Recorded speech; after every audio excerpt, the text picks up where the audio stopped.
Hi, everyone. Welcome to another MedTech webinar. We're going to go ahead and get started in just a moment here. We're going to give everyone a few minutes to log on.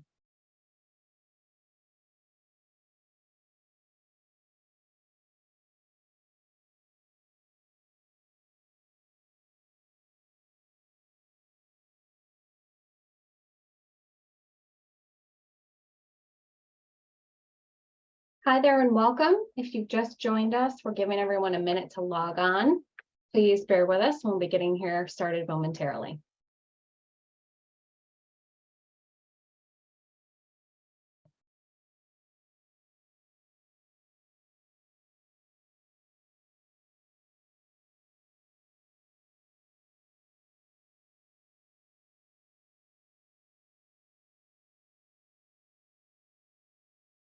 Hi, everyone, and welcome. Good morning, good afternoon, regarding where you are coming from. We're giving everyone just a moment to log on. We're going to be getting started here momentarily.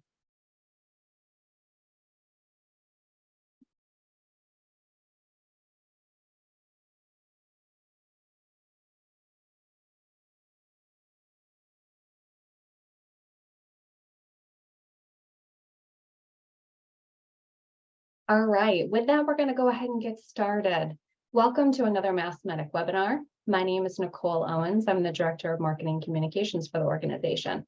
If you're not familiar with us, we are a membership-based trade association that works to bolster the medical device and life sciences industry primarily in New England through education, events like this, connection, awareness, and advocacy. Today, we have a great webinar for you brought to you by our friends at Dassault Systèmes. We're going to be talking about how to easily shift from traditional MedTech product design to modeling and simulation. Before I turn it over to our host for today, I do have just a few housekeeping notes I wanted to share with you. We are going to have time for Q&A, so please feel free to put your questions anytime they occur to you in the Q&A function in the bottom of the screen. And we'll make sure that we get to those as time allows. We're also going to be sharing this recording and the slides after the webinar, so anyone who has registered for this webinar will receive it in a follow-up email. All right, with that, I am happy to turn the webinar over to our hosts for today, Dassault Systèmes. We have with us Thomas and Carl, both from Dassault, who are going to lead today's conversation. Thank you. Hello, can you hear me fine, Nicole? Yep, we can hear you, Carl. Excellent. Thank you for that introduction, Nicole. And good morning, good afternoon, good evening to all of you on this call. Thank you very much for joining. Today, we're going to talk about some very interesting concepts involving what we call MODSIM, or Integrated Modeling and Simulation. Very briefly, my name is Carl D'Souza. I have been with Dassault Systèmes for 20-something years now in various different capacities, mostly focused the whole time on simulation.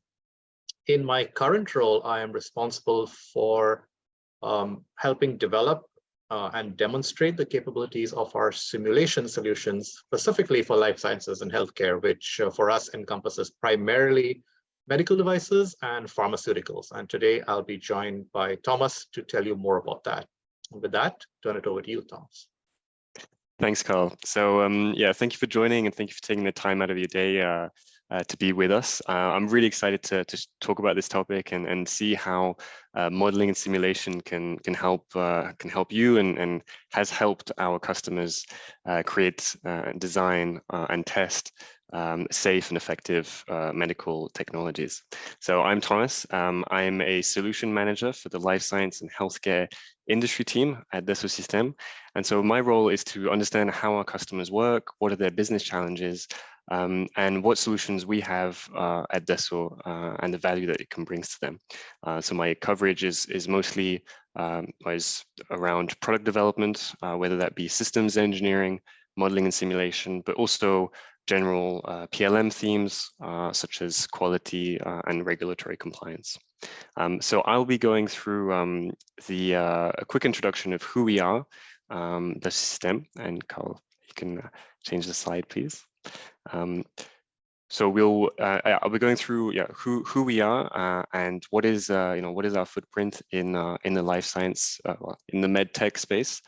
I should say, and then Carl will take it away with the modeling and simulation presentation.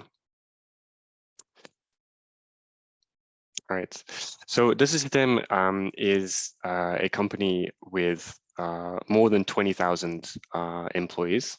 So we're quite a lot now, and we're spanning 130 different countries. And we have a real we're a real purpose-driven company, and hopefully by the end of today you'll understand why we say we're a purpose-driven company. We're proud to say that we serve 11 different industries, and we have 300,000 customers worldwide.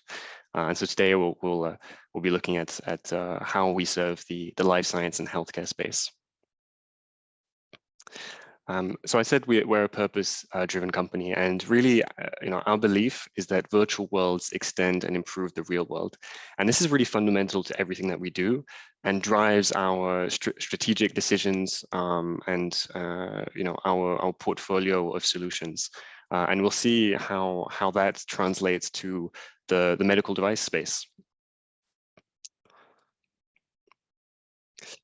So Dassault Systèmes, if you didn't already know, started out as a spin-off of our original company, Dassault Aviation, and we originally created CAD software known as CATIA. And since then, so it's been 40 years since that time, and since then we've really expanded the scope of our offering, and we really go beyond just the CAD that we're known for, but really going into the different value streams of developing, producing and delivering products that are meaningful to your customers. The biggest transformation was in 2012 when we introduced the 3D Experience platform, and this is where we really shifted from traditional product development based on siloed disciplines and applications, and really it went into a multidisciplinary and connected business platform where everybody's working in the same environment and on the same space. And this has really been our approach since 2012, and we're achieving that vision. And so here you can see on the screen that there's a plane, there's a car, and there's a city, and it's kind of showing the city was expanding into the real world and into society, and we're really interested in having a positive impact on society. And the most recent transformation, and we'll see this with what Carl will be showing, is the virtual experience of humans. So how can we not only have the virtual twin of the product, but also of the patient? And that's really what's driving our vision. So who do we serve? So in the life science and healthcare space, we serve three main subsegments. So this is how we approach the market. So we serve pharmaceutical and biotechnology companies, but also obviously medical device and equipment companies. But more and more, we're also getting into the healthcare space, where we really want to be at the patient experience and transform how healthcare operates. And this commitment to the life science space, it has been a long-term one, but I think our biggest milestone in this space was our merger with Medidata in 2018. Now, Medidata is a platform for connecting to patient data during clinical trials. It's a lot more than that, but it really shows our commitment and the execution of our belief that the virtual world extends and improves the real world.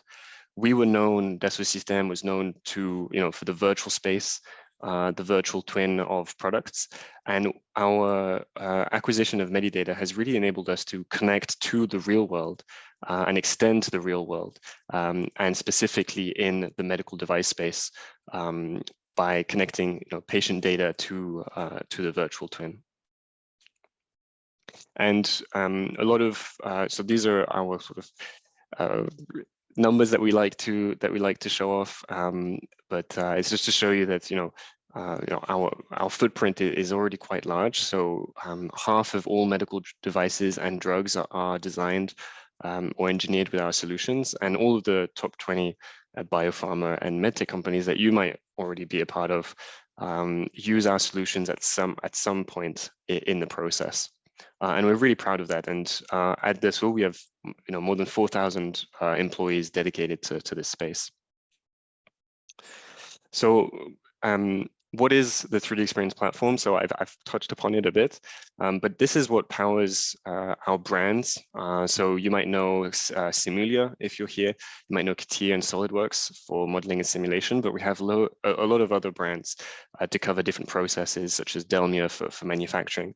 And more we're trying to we're integrating this in the 3D Experience platform, and is powering all of these brands. It's also powering our 11 industries. So I mentioned this before, but we have 11 industries that we serve.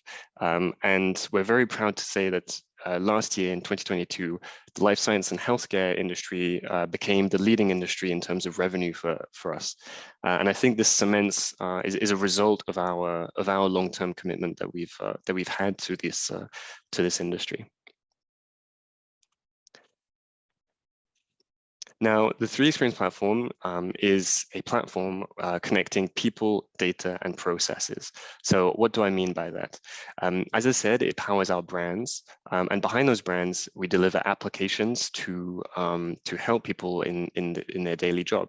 And these applications leverage the same data model, and so there's a continuity between all of our applications and the data between them.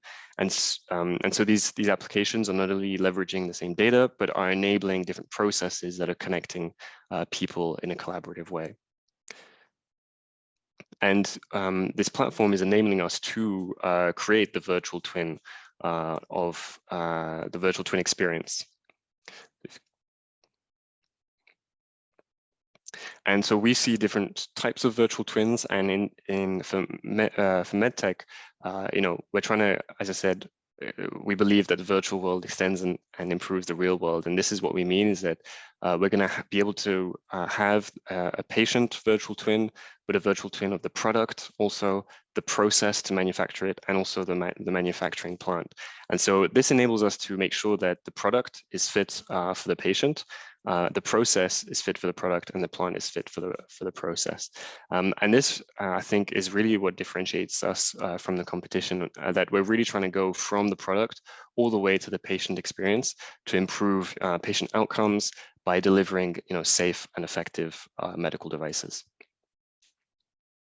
So I think with that, if I'm not wrong, Carl will guide you through the rest of our exciting presentation on modeling and simulation. Thanks, Carl. Great. Can you hear me fine, Thomas? Yep, we can hear you. Excellent. So thank you very much for that very nice and brief introduction to our company and what we do. I'm going to now, given the extent of what we can do on the 3D Experience platform, there's a lot that could be relevant to life sciences. But today, what we're going to focus on is one aspect of it, is what we call MODSIM, or modeling and simulation. Before I get into why that is needed or why that is relevant, I just wanted to talk a little bit about some of the industry challenges that are driving the need for such a solution, right? And as you can see here, there are many challenges, some of which are common to several industries. But in particular, there's three here that I want to mention briefly. The first is there's a very high reliance on physical testing in our industry, as opposed to more mature engineering industries like automotive and aerospace, right? And so here, physical testing could involve testing, devices or mechanisms at the bench level. It could involve animal testing, and of course, it involves human or clinical trials as well, right? And this constitutes a very high burden of cost and time on the industry players. So really, what we're trying to do is to help our customers understand and adopt the values of modeling and simulation to be able to move away or decrease their reliance on physical testing. The second unique challenge is the personalization of patient treatments and devices. And this, of course, I'm sure you can imagine for things like orthopedic implants, you want an implant that matches your anatomy and your activity level, not something not a one-size-fits-all type approach, right? And so that's just one simple example, but we're seeing that expand into pretty much every class of devices and drugs and treatments and so on, right? And even digital therapies need to be personalized for maximal patient improvement, and that adds a significant challenge on our customers and as to how to do that and how, in particular, modeling and simulation can help. And then the final one I want to mention here, which is related to the first two, is the increasing complexity of devices. Because in order to be able to provide, for instance, a degree of personalization that is meaningful in the treatment, the device itself may need to be fitted to the patient, but may also need to monitor what's going on, maybe at a 24/7 level, to be able to detect untoward or adverse events at the patient level, to inform the clinician, to take remedial action, so on and so forth, right? And so that means that devices are, rather than being just simple mechanical devices, they're becoming more and more electronic devices, or even smart devices, sometimes even connected or even possessing artificial intelligence, machine learning capabilities on board. And so that's quite a significant challenge for many of our customers who are used to and understand like structural and fluid mechanics, but maybe are not as familiar with these other phenomena that need to be included in order to have a better sense of the device performance as a whole. So that brings us then to the example or vehicle we're going to use for today to demonstrate the value of simulation. And this is a smart combination product called IASO, which is named after the Greek goddess of healing. And essentially what this is a drug delivery device for cancer patients. It's a combination product because both the drug and the device have to have their own approval processes and need to be approved by the regulatory bodies. Now, this device, as you can see here, consists of an upper and a lower case, which are plastic components, housing within them a range of different structures and components. For example, there is the drug delivery aspect of it, which is powered by a peristaltic pump, which we'll talk about in some detail a little bit later, that provides the key central functionality for this device. But in addition, there is the onboard electronics, including the antenna, which is required in order to measure what's happening with the certain sensors, to be able to communicate with kind of base stations, which could be a phone or some other device, and provide the IoT capabilities that we talked about. So let's assume we have one version of this, and we're moving to upgrade it to the next release, right? And let's say we're looking at it from the perspective of the engineering team involved. And so in this case, we might be looking at a large number of requirements that need to be addressed, right? So if we dive a little bit into a few of them, now we've picked these 4 requirements here, which are fairly common to a lot of devices, as an example to kind of show you the kinds of things that you might be interested in. Not all of them may be of interest to everybody, for sure, depending on the device type, but some of them are, and a lot of them, as I said, are getting more and more of these capabilities as time goes by. So the first one is we're going to look at structural integrity, and there's various ways in which that could be assessed. What we are going to look at in particular here is the ability of this device to be able to withstand accidental drop, right? Because this is a very common occurrence for all classes of products. But in particular, in this product, it could lead to damage to the internal components in addition to just the device itself undergoing deformation, and that could jeopardize the device's capabilities and in turn put the patient at risk, right? So it's something we want to make sure doesn't happen. Then we're going to look at manufacturability. And again, here, we're looking at it from different ways. We're going to look at the plastic injection process itself and see if that can be done correctly as desired and also at scale. But at the same time, we're going to look at how the manufacturing process itself affects some other attributes of the device. Then we look at drug delivery, which is, of course, the main purpose of this device. And in particular, we look at pump performance and how you can optimize drug delivery, minimizing, for example, fluid losses and patient comfort. And finally, because we have all this onboard electronics, we want to make sure, one, that it performs as expected, maintaining continuous connectivity, but at the same time, the radiation put out by these devices does not harm the patient or lies within the compliance levels established by various different authorities. Okay, so with that, let's go into what this MODSIM approach means. I've mentioned this term several times before. So let's do a quick introduction. So before we get there, what we're going to look at today is essentially we're going to focus on this, what we call the 3D Experience Works portfolio, which is these platform capabilities that Thomas just introduced, made available specifically for the SolidWorks customers, which I'm sure are a lot of you, given the fact that more than half, a significant majority of medical devices are designed by using the SolidWorks CAD tool. So really what we're talking about here is an integrated cloud enablement range of applications or portfolio of solutions made available to the SolidWorks desktop user, spanning many different domains from design and engineering, simulation, manufacturing, governance, and marketing. But today in particular, we want to look at this specific combination or this marriage between design or modeling and simulation from the viewpoint of the SolidWorks and the simulation user. That'll be our focus for today. So what does that mean, right? So again, so when we talk about MODSIM from a simulation perspective, what we're talking about is making available a range or a large portfolio of very capable, highly accurate, best-in-class solutions for different types of physics or disciplines, right? For instance, we have structural simulation powered by Abacus, which is the industry-leading solution for this type of simulation and has been, well used and well loved for over 40+ years now. We have CST for electromagnetic simulation, which again enjoys a similar position to Abacus, and so on and so forth for these various ranges. We're going to look at some of these today, not all of them, but essentially we're going to look at what this means for a SolidWorks user. And in addition to modeling and simulation, it's very important to note the aspects that Thomas was talking about earlier, which is collaboration and requirements.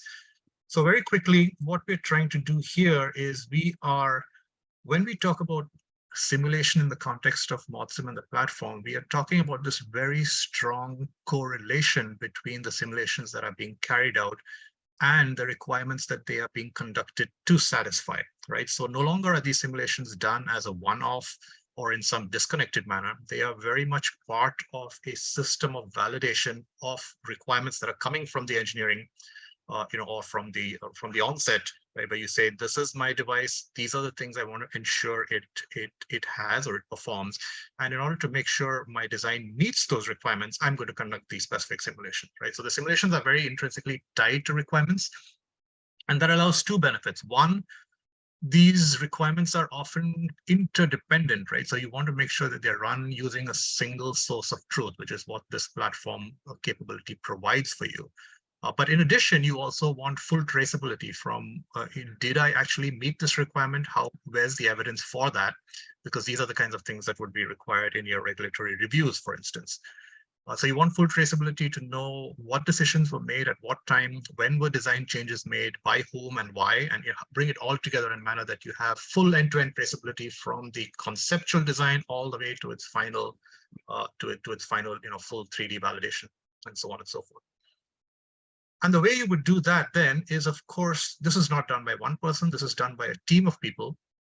Could be within a small group, could be across the enterprise, could even extend beyond the enterprise to suppliers and so on, which is often involved in creating some of these components.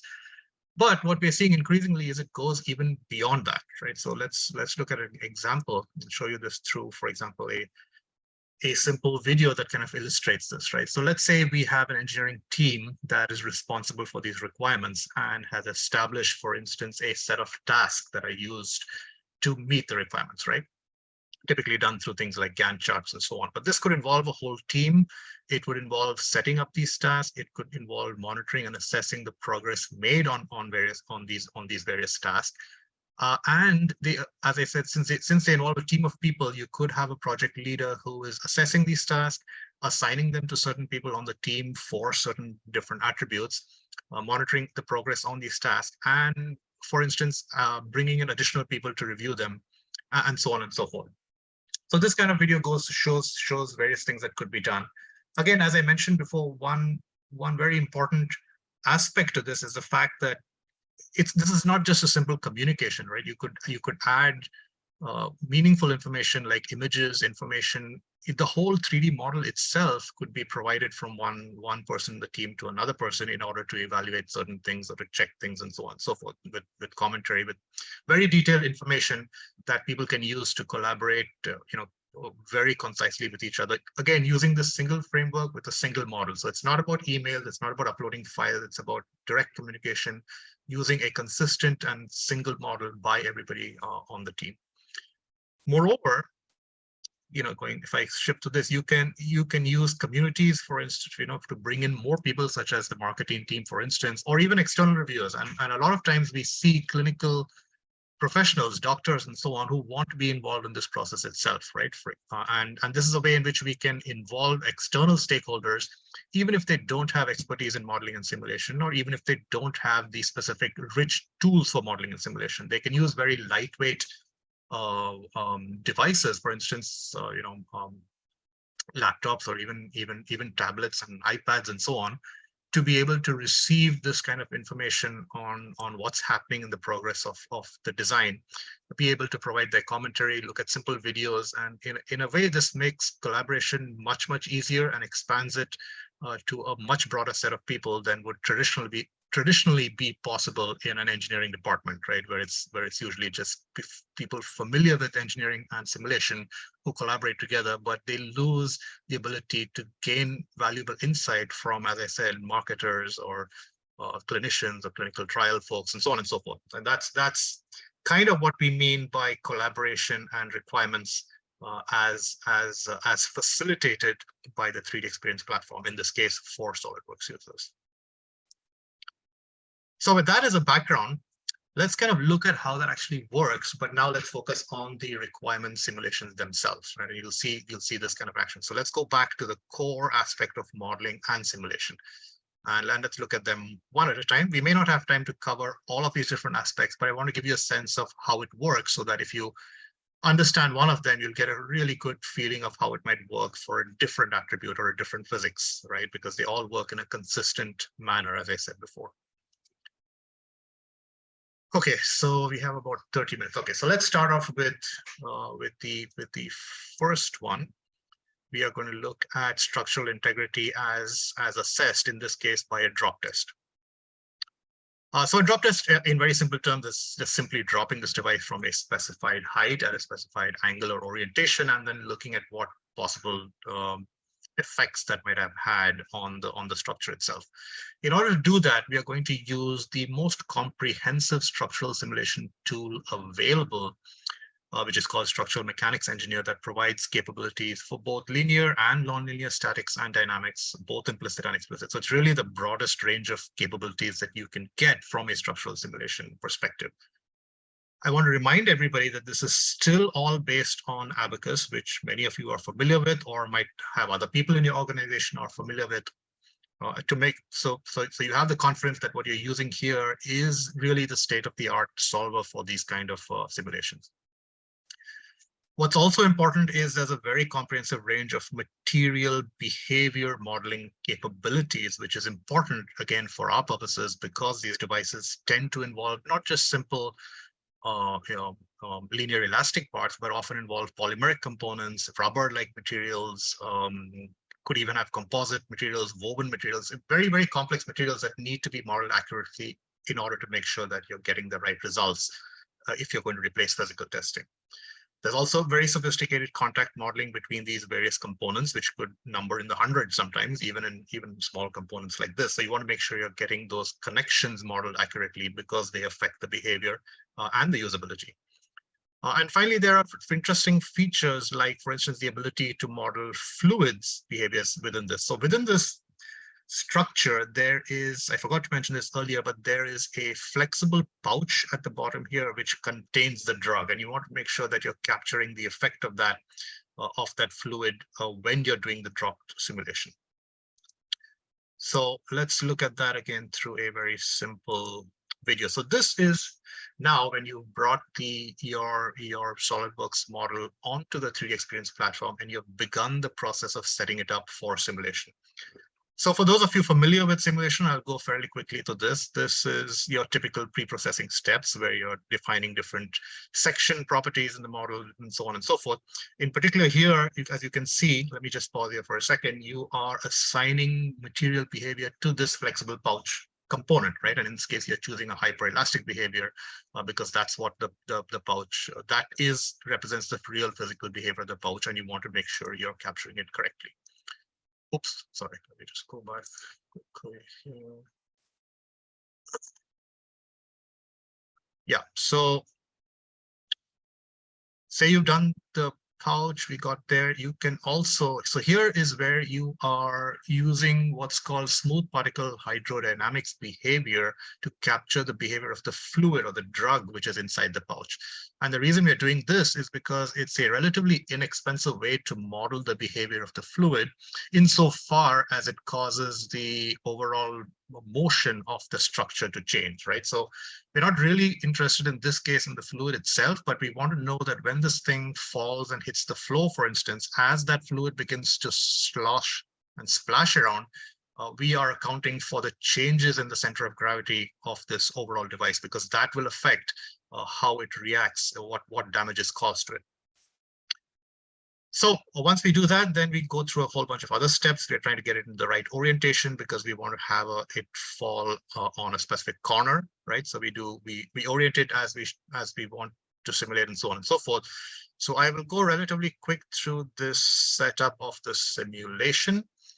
Once we are done defining the simulation properly, we run this again, as I mentioned before, using the resources on the cloud. And this is very important because these simulations could be quite computationally expensive, and we want to make sure that all of our users have access to these rich capabilities, right? So as a designer, you may not have these, relatively high-end or high-performance compute resources available in-house, but you don't need to, because you can run them on the cloud and avail of the simulation results.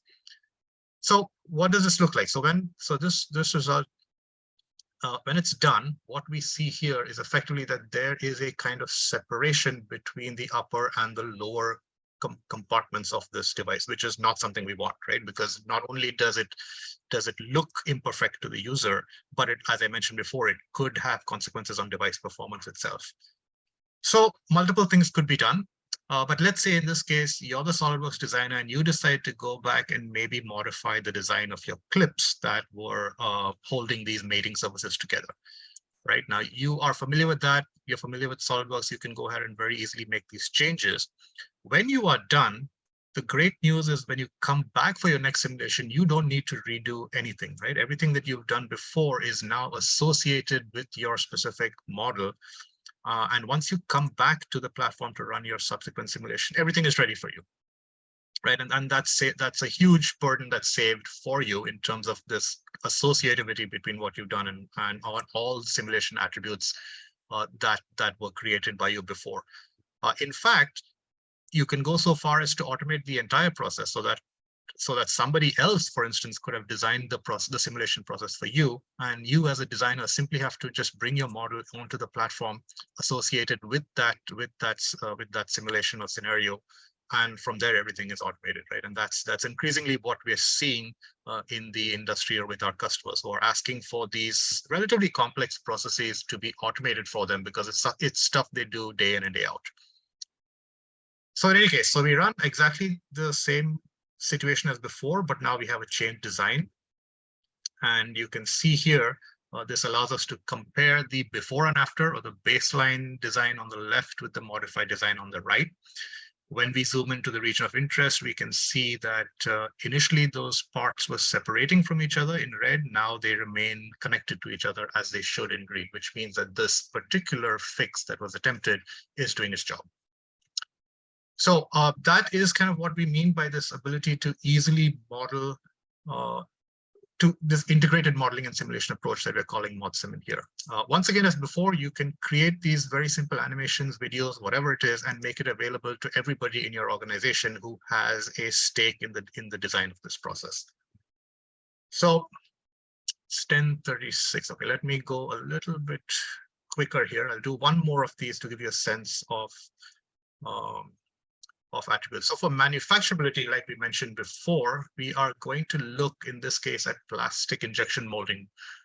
Why? Because it's a common way to generate plastic structures, such as the one used here. More than 40–50% of plastic devices are manufactured using plastics injection molding. It's also very, very common in medical devices, as I'm sure you know. And it tends to be very high fixed cost upfront to design the molds correctly, to make sure you get the right device, which means essentially that what is manufactured is what was designed, or at least as close as possible to what you thought or what you intended it to be, right? That could be a fairly expensive process to get that correctly.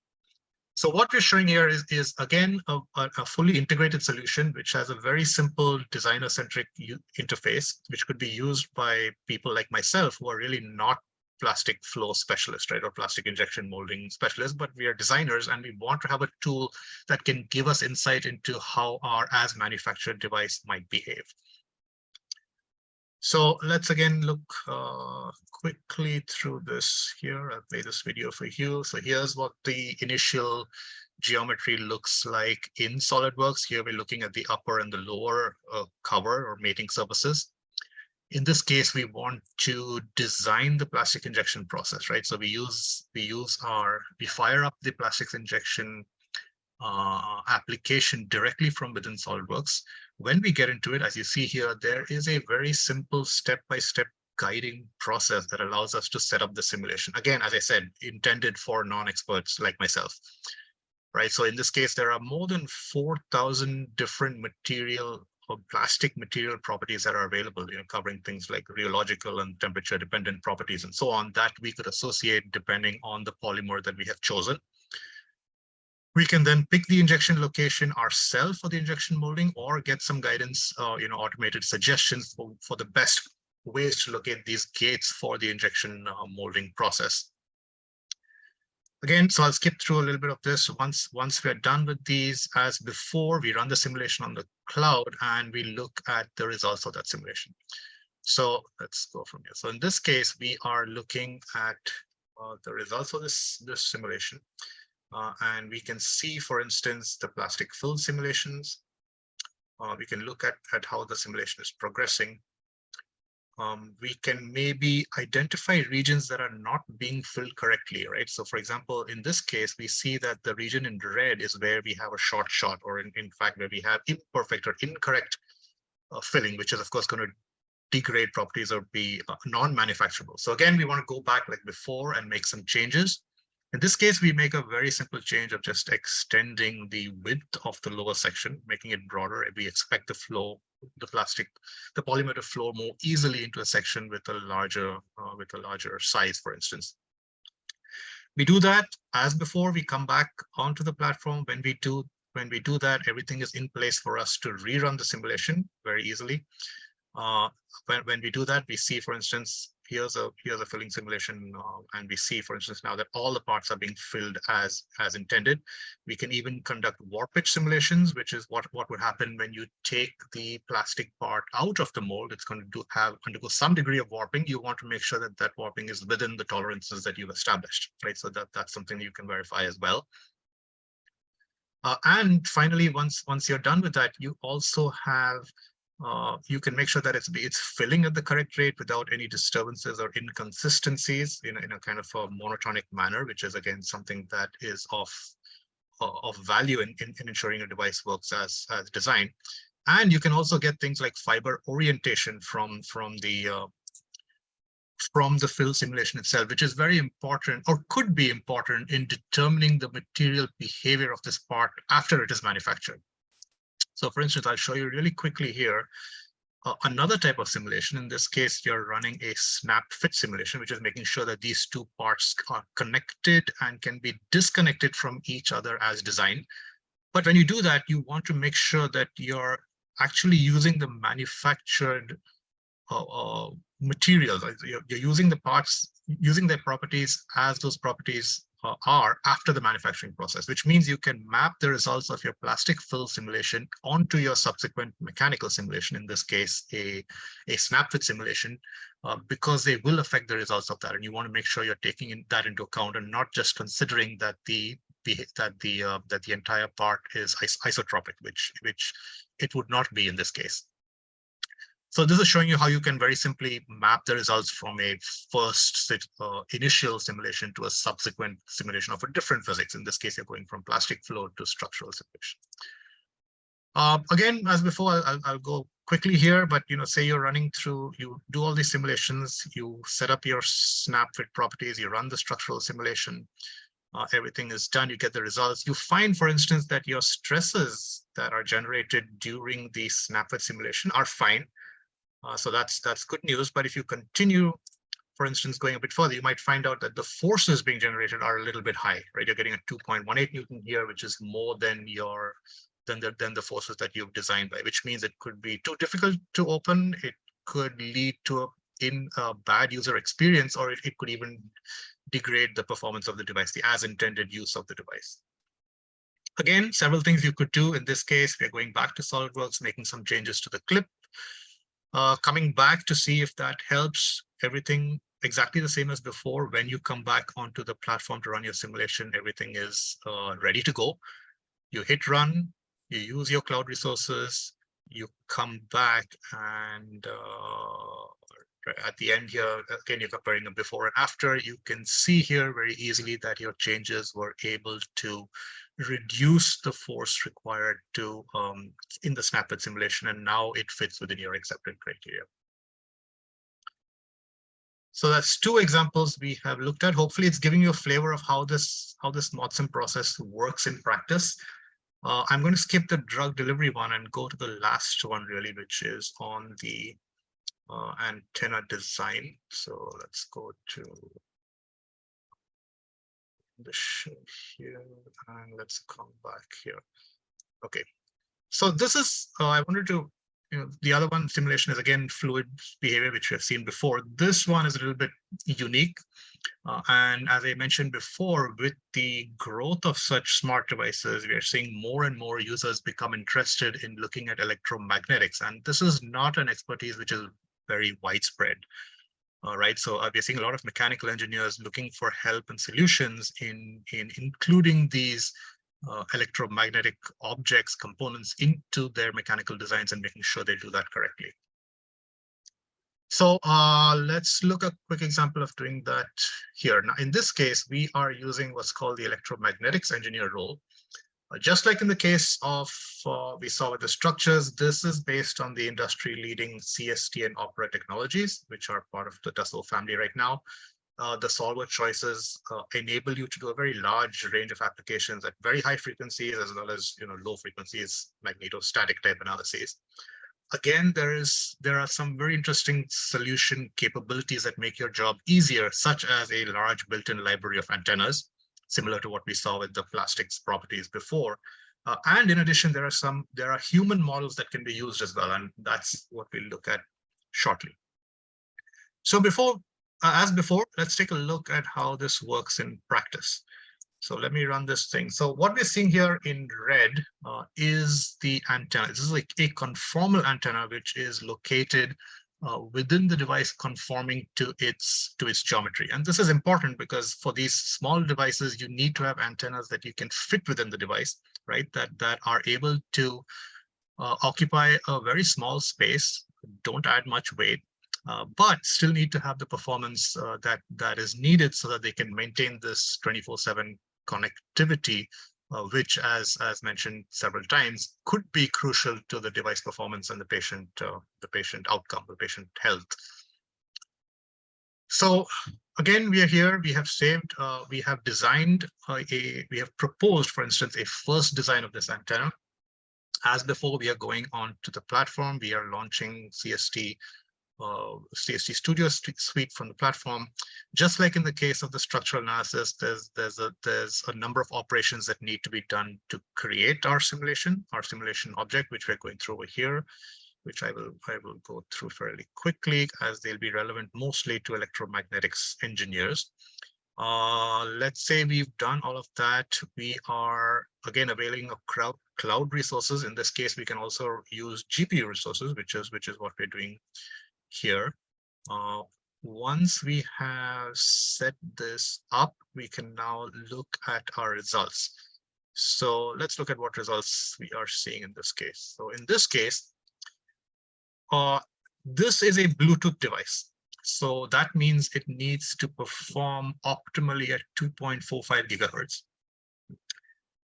And we needed to have a certain return loss, which is basically a certain power of the antenna to radiate externally.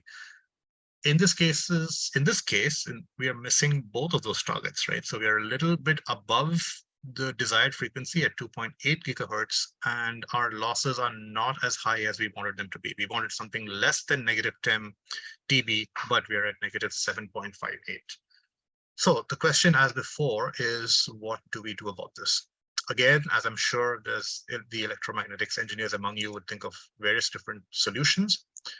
In this case, oh, sorry, I skipped ahead again. Let me just go here. Play this. Okay, so we got to this point. We looked at our results. And now we're going back again to SolidWorks, and we are changing the design of the antenna itself, as you can see here, right? So we have gone back. We have extended the dimensions of the antenna. Let me just see if I can show you that a little clearer. Yeah, so this is what it was initially. We can go very easily and change the parameters that define the shape of this antenna. We can see that it's been extended now. And the next thing we want to do is, again, to try and see if this new design works. Just repeat the steps that we did earlier. We go back, we make sure we're using the latest design in CST. Once we do that, we have confirmation that we have our updated design. We go ahead and run it just as we did in the first case, with minimal input or minimal involvement of the designer. Now we're running it with this design changes, and we can see here the before and after, right? So now we have achieved the 2.45 gigahertz frequency that we wanted it to operate at, the center frequency. And in addition, we have more than double the return loss, right? So we are getting really good performance beyond what was our threshold of -10 decibels. So we're happy with that design. We also want to make sure certain other characteristics of importance to electromagnetics are satisfied. For example, we want to make sure that this device is radiating uniformly in all directions, because it could be anywhere. We want to make sure it's communicating to wherever your iPhone or your smartphone is located, right? And this gives us a sense to measure antenna directivity and make sure it meets our requirements. In this case, it's good news. It has improved from before. So these are just some of the things we could look at. There's also, for instance, the actual intensity or the impulse excitation signal that we might want to look at. And again, in this case, we have positively improved the performance of that specific criterion. In addition to the 3 shown here, you might have several others. You might have electromagnetic compatibility issues, or make sure interference is within certain limits, and so on, all of which can be fairly easily checked. You can easily do a before and after comparison with minimal redoing of work or repetition of work. Or you could also check multiple variants, right? So in all of these cases so far, we're looking at one before and one after, but that's definitely not the case. In the real world, there could be many variations that people are looking at before they pick the optimal solution. And in fact, there is an entire process that we have, a role that allows you to do just that, right? To set up these kind of automated design sensitivity studies. Again, run all of them on the cloud as before, so that you can have your results available in much shorter time than you would normally be able to do that. And it would help you select from a wide range of parameters which is the optimal design. And this could be done not just for a single physics or a single discipline like electromagnetics, but it could be done interdisciplinary or cross-disciplinary, right? Where you could make sure your overall objective function is meeting both mechanical needs and fluidic needs and electromagnetic needs and whatever else it might be there, right? All of which is, I think, significantly simplified. So how much time do we have? We have 10. Okay, so I just want to end on a human simulation aspect to show you something that I think is pretty cool here. So this is now where you've done your antenna placement. Now you want to make sure that the radiation that's being absorbed by the human wearing it is within the tolerable limits. So once again, you go ahead and you create your model. But in this case, now you're on CST and you're choosing with a specific human model among a library of models that are available for you. This is really cool stuff because these are pre-calibrated human models which have electromagnetic properties defined as a function of frequency, right? So depending on the frequency range your device is operating in, the human model will activate those electrical and magnetic properties that are needed in order to get a representation of the absorbed or radiated electromagnetic intensity. Not only do you have these models, which you can choose from, but you also have the ability to pose them in specific positions, right? Which are needed depending on what kind of application you're looking at. Is it an MRI machine where somebody's lying down? Is it a device like this, which could be worn by somebody standing up and walking around the place, right? And you can choose that. Again, if there's multiple poses you need to do, you can do that very, very easily as well. So same way you go ahead setting up all these the appropriate parameters as you did before, and you can see, for instance, in this case, that the absorbed energy, which is or power in this case, measured through something called the specific absorption rate, is actually higher than it's supposed to be. I'm sorry for the flipping through. Let me just see where we are. Yeah, so we found in this case that the absorbed energy was too high. So once again, we go back and try to implement some kind of mitigating measure. In this case, what we're doing is we're adding an absorptive block, right? So we are adding a block of material within the device itself, and using some really, again, interesting functionality within SolidWorks to make sure that this device not only conforms to the space that's required, takes up as little volume as possible, and all of this is highly facilitated by the functionality available in SolidWorks itself to do all of that, right? So this process becomes a lot easier, and once you're done with your designs, just like before, with this new design, which now includes the larger antenna and the absorbing component itself, you have both of these in place. You come back to the platform, you run these simulations on the cloud as before, and you look at your final results. So again, just flipping here in the interest of time, you come at the end, and now you can see here that you are able to get the frequency range of interest, you're able to get the intensity range of interest from the antenna aspect, but you're also getting much less power being absorbed by the human arm. And so you can now be sure that your device is compliant from a electromagnetic compatibility or electromagnetic safety perspective. So with that, I think we've looked at some of these capabilities. We didn't look at the drug delivery one, but I hope you get a sense of how you are conducting simulations, how they're being mapped back to these requirements, which is really important, and the ease in which you can do that from the SolidWorks from within the SolidWorks desktop environment that many of you may be familiar with. Right, so just to wrap up, I just want to reiterate what we've seen here. We've seen an integrated process focusing on modeling and simulation, but also keeping requirements and traceability in mind. It's very designer-centric, as I hope you have come to see. For instance, things like plastics injection that I'm no expert at is relatively easy for somebody like me to do. It's comprehensive in the range of capabilities and accuracies and material models you can use. It's multidisciplinary, clearly, as we can see here. It's run on cloud. It can be used at any stage of your process. And most, what we're seeing a lot more of is this ability to collaborate, not only between the experts in these capabilities, but within the wider organization as a whole, which again, boosts innovation and allows you to come up with more innovative designs much faster than you would before, especially if you had to rely on physical testing. So with that, I will close it off at this slide that you can read here, these benefits, and I'll turn it over to Thomas to see if he has any closing comments or questions. Yeah, thanks, Carl. So thanks for that great presentation. I think it really shows, how how modeling and simulation interacts with with different CAD systems and the platform, as a place for collaboration. So we have one question about the value that our customers have experienced. So the question is, how many cycles of physical testing does this process save in a typical customer? And what other benefits do customers usually experience? It's a great question. In terms of cycles, there's multiple ways to look at it, right? So for instance, what we've seen, and I am thinking of two customers in particular, one that works on cardiovascular stents, and the other one working on a similar insulin type device. And for them, it's not so much about reducing the number of cycles, it's about fitting more number of cycles in a given time frame, right? So for instance, they might have a requirement to design a new device within, say, some amount of time, right? 2 months, 6 months, 1 year, whatever it might be.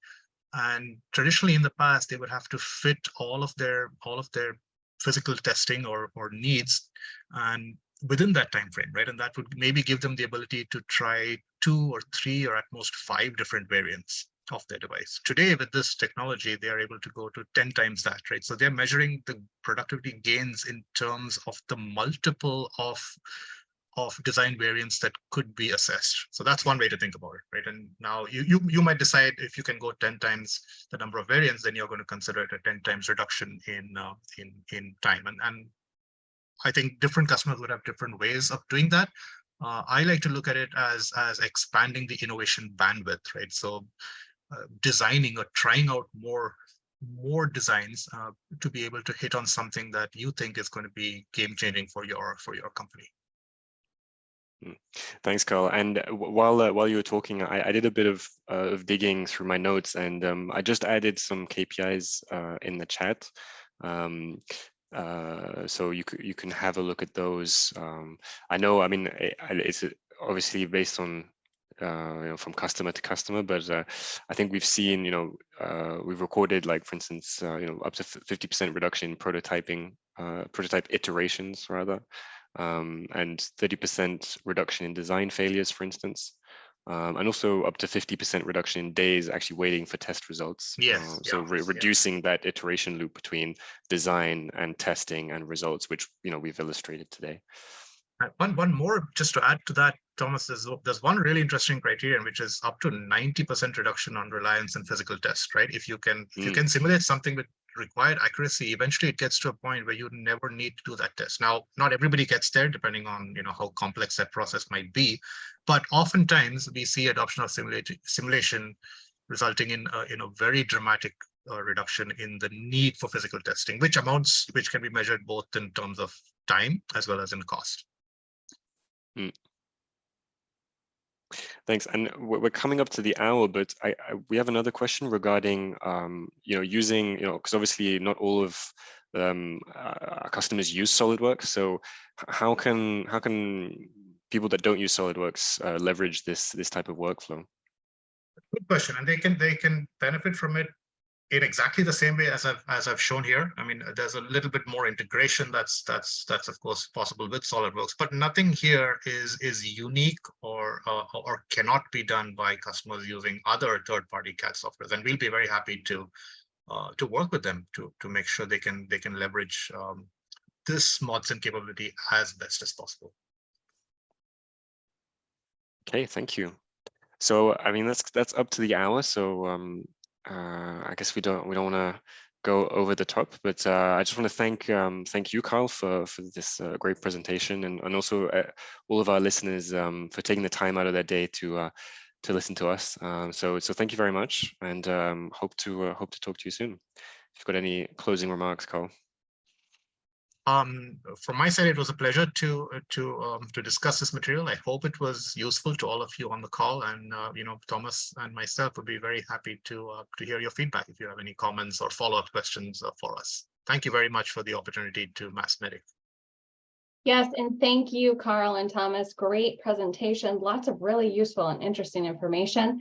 I do think it is going to be of great value to our members, so thank you for your time today. Thank you as well to everyone who joined us. As I mentioned at the top of the call, everyone who registered for this program will receive a recording and the slides as a follow-up. I also encourage you to go to massmedic.com/events and check out all the great upcoming events we have going on. And thank you once again to Dassault Systèmes for sponsoring today's content. Thanks, everyone. Have a great day.